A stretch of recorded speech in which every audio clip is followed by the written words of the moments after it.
Owusubempah, I don't know first time I'm already visit over it subscribe button so. Ghana throws away Kotoka for Accra International Airport. My God have mercy. Now, my brother, my sister, I am so excited as a Pan-Africanist. My jugular vein is vibrating as if it just learned of the journey to heaven. Listen,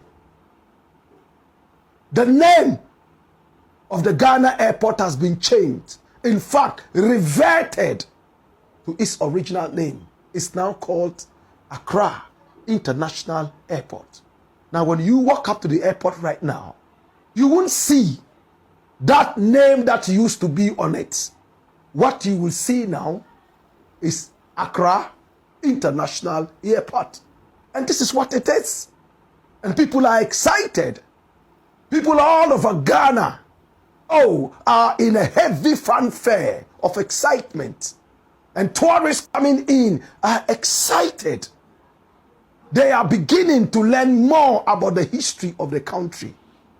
And above all, Pan-Africanists all over the world, the sons and daughters of Kwame Nkrumah, are all overly excited. Now, this airport was built by Kwame Nkrumah himself. It used to be a military base serving the colonial administration.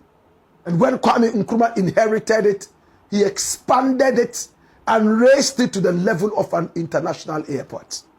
He decided to call it the Accra International Airport. This was the airport.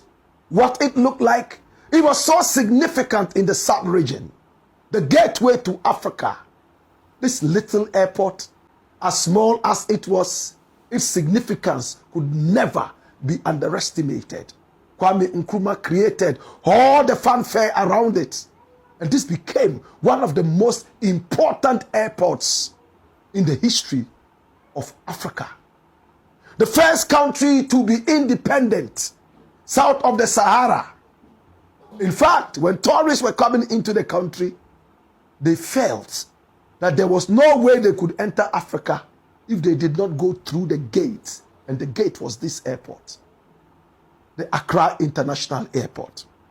In 1966, Kwame Nkrumah was overthrown on the 24th of February by a man who teamed up with the powers of the West, the CIA, and some other such demonic agents. And when he was overthrown, he opened his eyes and realized that some people he had trusted should never have been trusted. And one of them was Kotoka. Now, Kotoka was this soldier. He was from Alakple. He was born in Fiasho. But it's all about this man, my brother, my sister, Kotoka. Today, Kotoka was the man who came together with the powers of the CIA and some other rodents in the army and the police and overthrew Kwame Nkrumah. At the time, he was seen as a hero. The man who had removed a certain despot, a certain dictator called Kwame Nkrumah. We all saw at the press conference how he himself was quietly seated and allowed Accra to make all the noise. Yet he was the man who went around killing innocent people on the day of the overthrow of Kwame Nkrumah. We all remember General Bauer, who took several bullets to his head in front of his own children and wife. We saw how soldiers who refused to be part of the mutiny were shot and killed in cold blood at the orders of Kotoka. Sometimes he himself pulled out a pistol and pulled the trigger himself. He was a murderous vampire. Maybe he would have remained a hero until declassified files of the CIA started coming out. And what were these declassified files about? Come here, watch this, my youth. It came out that he took a bribe from the CIA in order to overthrow his country's legitimate leader.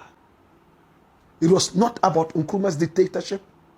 It was not about him being a despot. It was all about bribery and corruption. Kotoka took money. Some of his colleagues were all part of this merrymaking. My brother, my sister, they took hefty bribes, and the declassified files told us what they took, the magnitude of the bribe. They tricked Nkrumah to get out of the country, and when he left, hoping that he was fighting for a peace accord in the Vietnam War, only for him to see the end of his regime. In 1966, he never returned to this country again. My brother, my sister, the following year, in 1967, there was an uprising in the country when junior rank soldiers counteracted the coup and shot Kotoka at point blank severally, killed him at the spot where the airport was, Accra International Airport. In fact, they hated Kotoka for what he did. For over 1 year, after Kwame Nkrumah was overthrown, and this happened in April, when Kotoka was shot and killed. My brother, my sister, watch what happened now. Oh, Jesus. They shot him, killed him. They stripped him naked and cut off his manhood. In fact, it was a gory scene, and photographs were awash the media in the days. They dragged him on the floor and tore his skin. When his cohorts, General Ankara, the rodent, and a few others came to the realization that this would have been their fate, they tracked down the perpetrators of Operation Guitar Boy. My brother, my sister, Ankara himself, who was the head of state at the time, made head of state by Kotoka, jumped through a castle window into the sea. That was how he dodged death. Well, a kangaroo court brought all the perpetrators together, shot and killed them all. Nkrumah was alive then, and he had the predicament. In fact, of these people, he even wrote in his book, Dark Days in Ghana, about this incident. Long story cut short, my brother.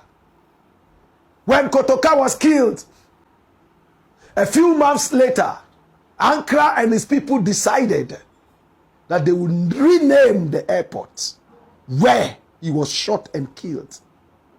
And they decided to call the airport Kotoka International Airport. Again, he would have remained a hero if he had not taken a bribe and removed his country's president, who had sponsored a lot of his training, to come home and help with the development of the nation.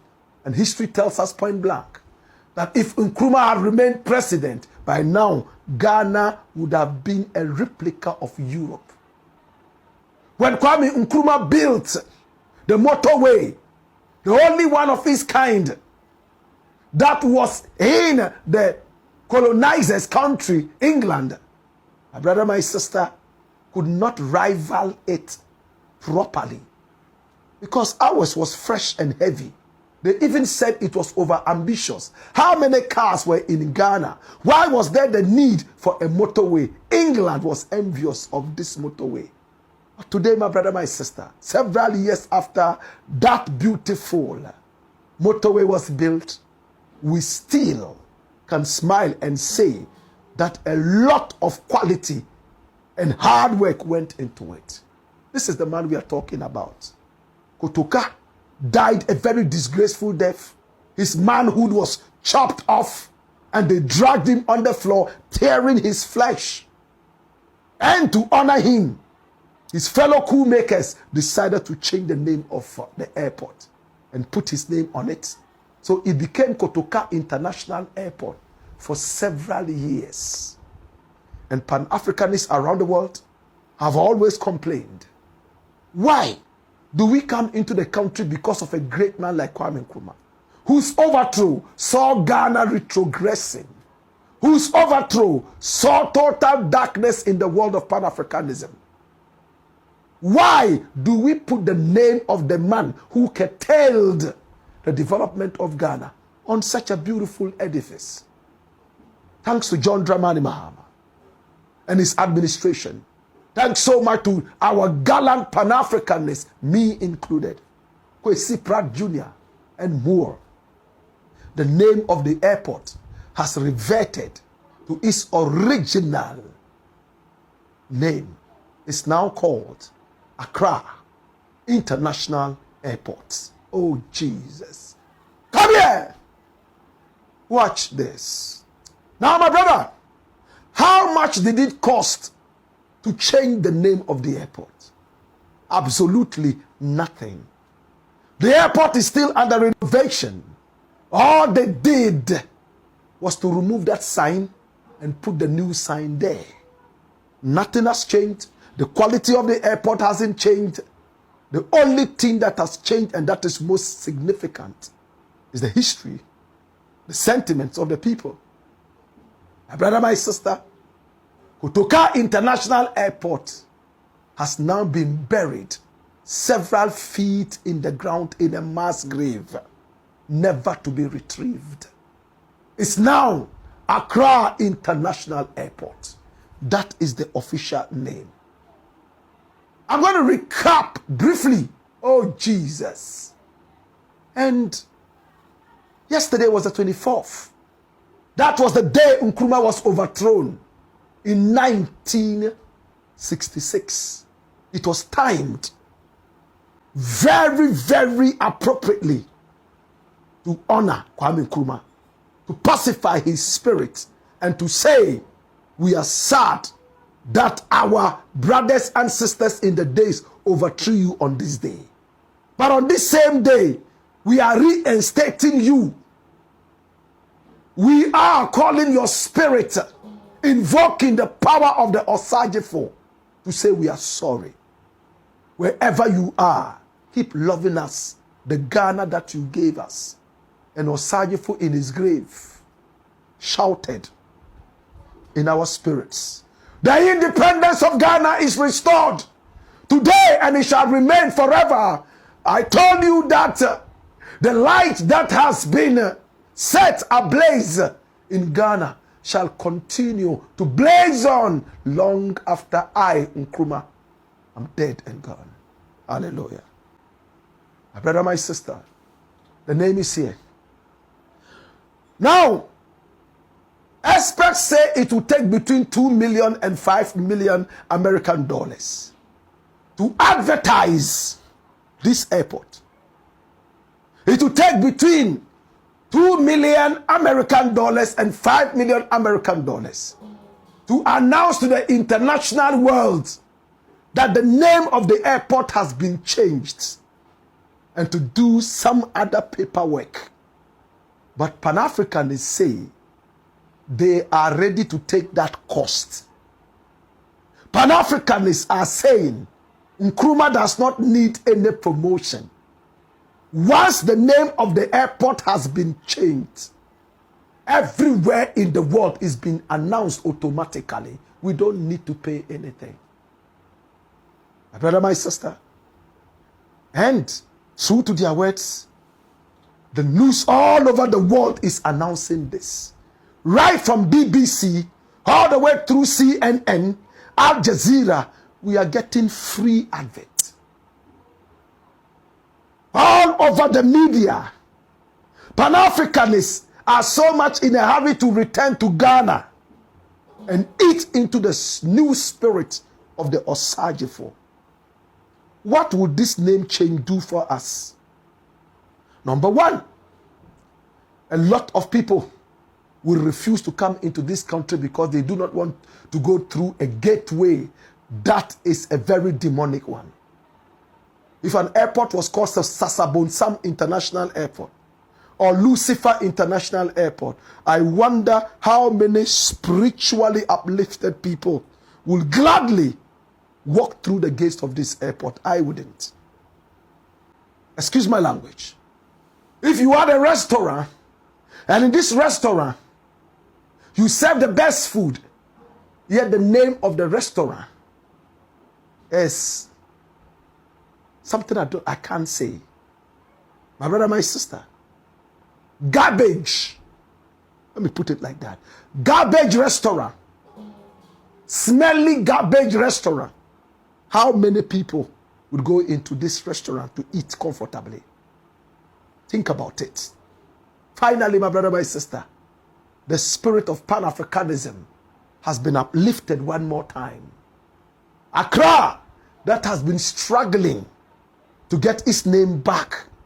Recently, there was a debate between Akwaba and Obake. The glory goes back to the people of Accra, to the people of Ghana, the deserving people of the land. At this point, my brother, my sister, the airport is duly opened to the Pan-African world, to the rest of the world. You are welcome to the Accra International Airport, where Kwame Nkrumah's spirit has been rekindled with all the powers that be. It is the Black Port, aka Kukushonemo.